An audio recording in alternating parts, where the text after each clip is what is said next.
Hello, and welcome to this edition of Reston Today. I'm Andy Sigle, your host. In today's segment, are you familiar with the work ongoing to update the Reston Master Plan and how recommended changes may affect us? Paul Thomas brings us some new details. Why is letting your cat outdoors a bad idea for wildlife? We had the opportunity to talk to an expert from the National Wildlife Federation. And did you know that RA offers a dozen summer camps for kids ages 3 to 16? Well, get ready, because registrations are about to begin and these camps fill up fast. Please, stay with us.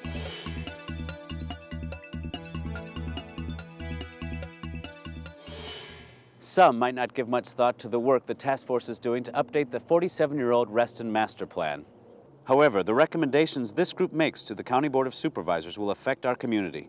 Paul Thomas, RA's Vice President, is a member of the task force and has an update. Hi, I'm Paul Thomas, Reston Association Board Vice President and representative to the Reston Master Plan Special Study Task Force.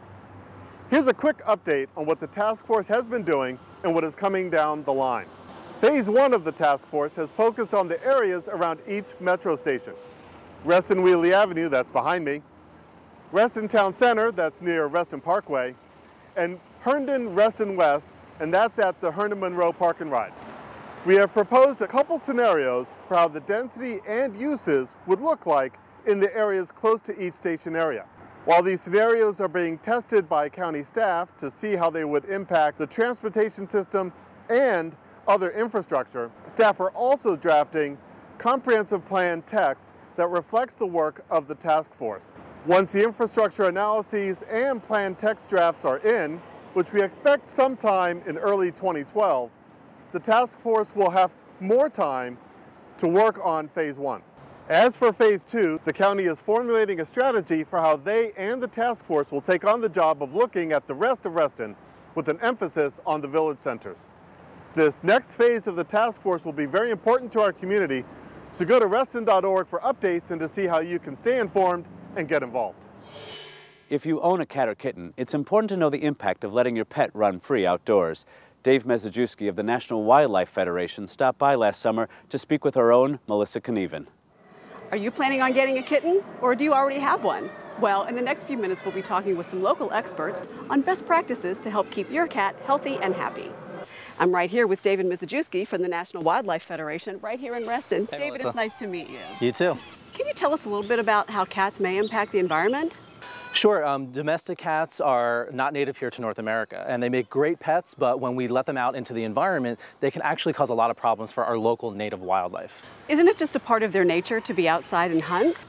Well, it is. Domestic cats are predators by nature, and so they're really just doing what God intended them to do. But that's exactly why we, as responsible pet owners, need to make sure that our pets are not having a negative impact on the environment, because the local wildlife are not adapted to be hunted by all of these domestic cats that are being fed by people and basically artificially supported. And there's so many more domestic cats out there than natural predators that it can really have a negative impact on the local wildlife populations.